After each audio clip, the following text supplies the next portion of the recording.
Hey guys, KUZO here, back with another video. In this video, we're going to be doing another installment of redrawing old art I made as a kid. But yeah, this one's going to be really fun to go through because there's quite a few bumps in the road, to say the least, while doing this whole video and the illustration. But the character that we're actually doing is Curse Mark Sasuke, specifically kind of like the adult Curse Mark Sasuke. But as you can see as we go along, I actually made him a little bit younger than the Curse Mark Sasuke that we're all used to, and it's not the one with just the Curse Mark, it's the one with the wings. The wings that are strangely enough shaped as a hand, which I actually didn't notice for the longest time when I was reading Naruto. I was like, these wings always did look a little weird, and one time when I finally went to draw them, I was like, oh my gosh, they're pretty much hands with webs on them.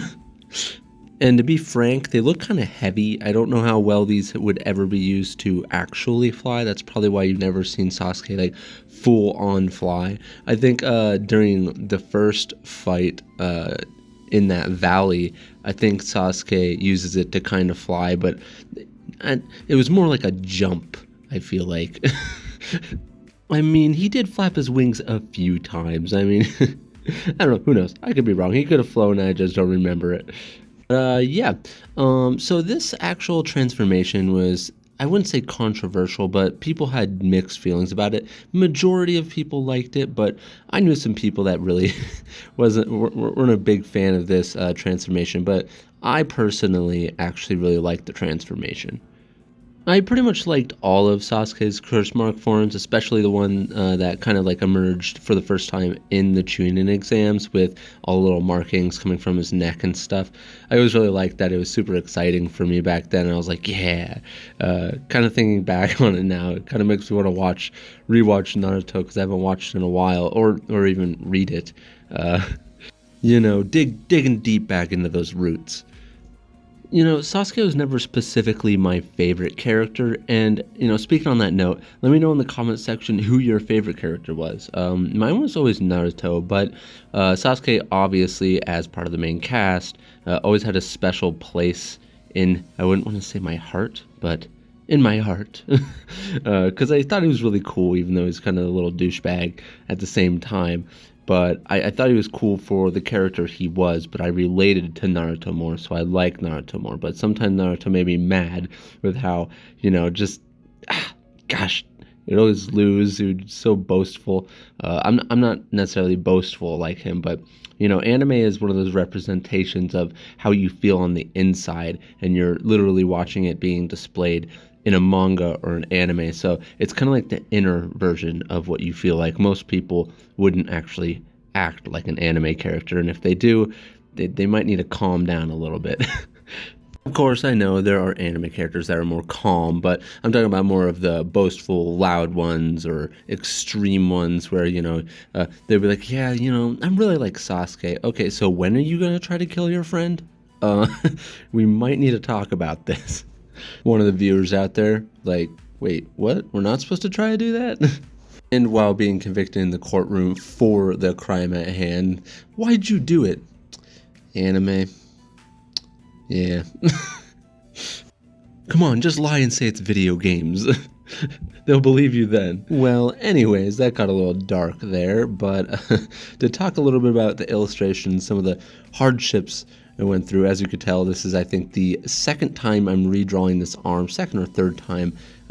Very frustrating because I ended up drawing it, trying to make it exaggerated and a little bit bigger, but I ended up making it too big. So instead of just going with it and thinking it would be okay, I was like, I gotta change this arm, and I decided to leave it in to the recording because I could have like skipped it, but I decided not to and just left it in for you guys. So weirdly enough, there's a little bit of anxiety going into this illustration because I hadn't inked anything in a little bit traditionally, and the G-Pen takes a second, like maybe half an illustration to get used to, maybe just, you know, a few minutes. So I did a few test inks in my sketchbook, and everything went pretty well there. So you'd be like, yeah, everything's cool. I'm just gonna head into this illustration feeling good, and so I went in to do this illustration, right?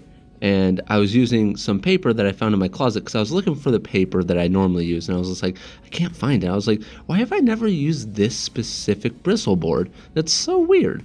And I ended up taking the bristle board out and I started drawing on it, and I was like, I can see why I've never used this bristle board, but the problem is I already drew most of the illustration on the bristle board, right? And there's a little part of me on the inside that told myself, no, the only reason why it feels like this while drawing on it is because I haven't drawn on bristle board in a while. I'm just kidding myself. That's why it's just kind of hard like this to draw on here.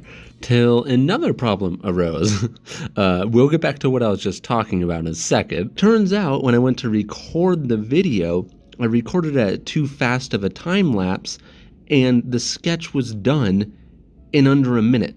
So I was like, oh no, I'm gonna have to make an ink that takes up another huge portion of the video. That means it's gonna be like almost real time. So I was in a bit of a dilemma, and I was thinking, like, should I just go with it and have the video be a little bit different and primarily inking, or what? And so I ultimately decided to restart the whole illustration, and I was only at the sketch stage. I had finished pretty much doing the full rough sketch, it was actually a pretty clean sketch for the original illustration. So when I was going to restart it, I was a little nervous because anytime you're redrawing something, you're worried it's not going to look as good as like the first one you did, because you can't like exactly replicate it, especially with all the moving parts here with the angle, the hand, and the hand wings. There's a lot of moving parts. So I was a little nervous going into the second one.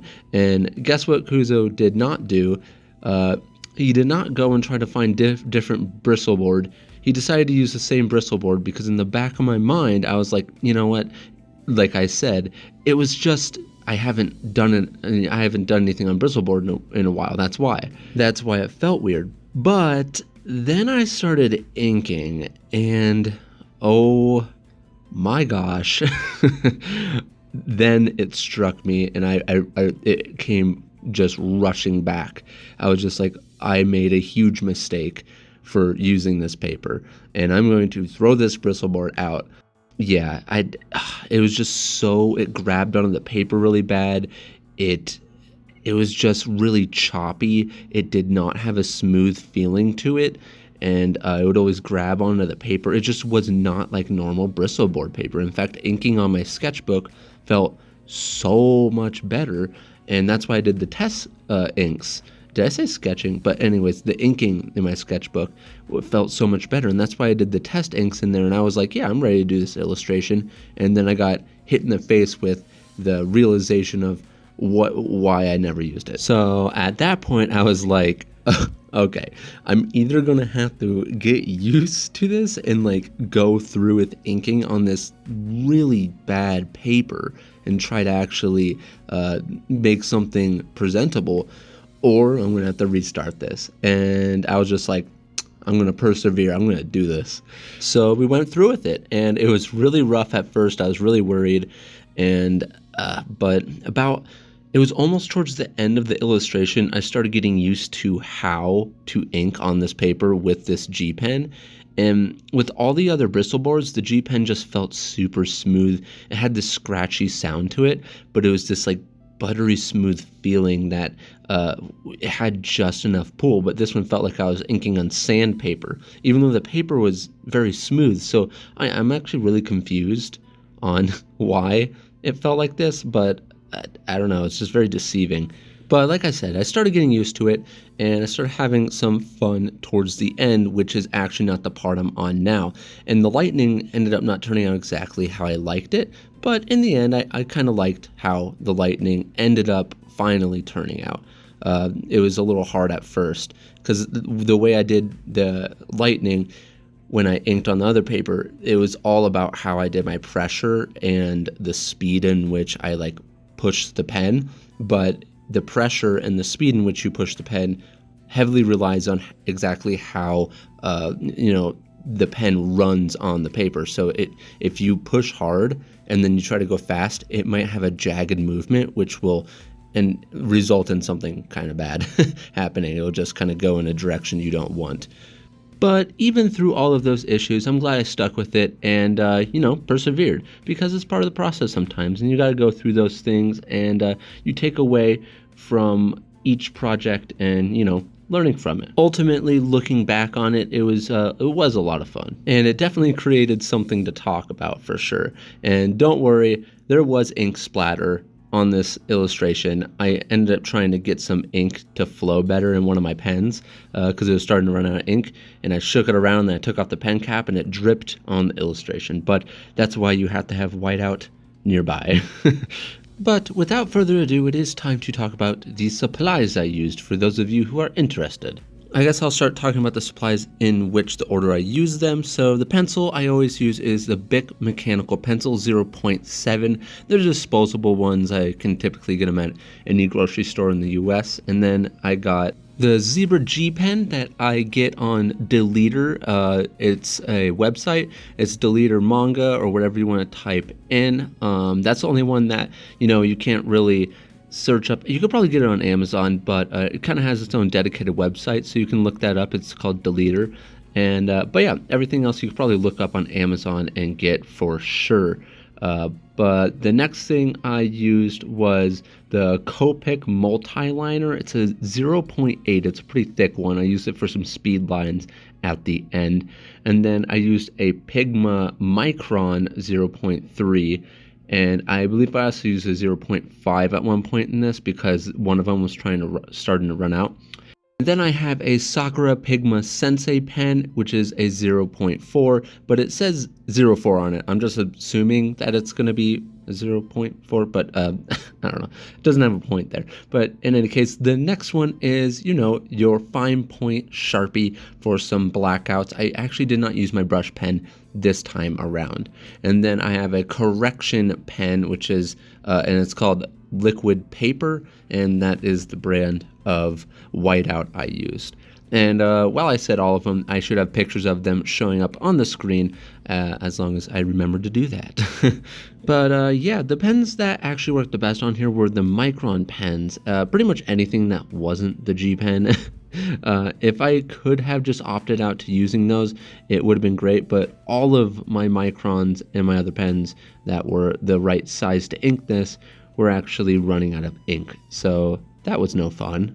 I do plan on doing more inked illustrations, so I'm going to have to actually buy some more pens here in the near future for sure. But yeah, to wrap this up, talking a little bit about the illustration, I decided to go with some heavy blackouts on it. I wasn't sure what to do because I wasn't going to use any sort of screen tones or anything, because the skin color is a little darker, and I believe they even use screen tones in the manga on the hands and even the skin. If not the hands, well, the wings, but if not the wings, they definitely use it on the skin. And I wasn't going to do it with like pencil or anything, so I ended up just trying to do heavy blackouts to kind of display the light of the Chidori and show that it was a very bright light.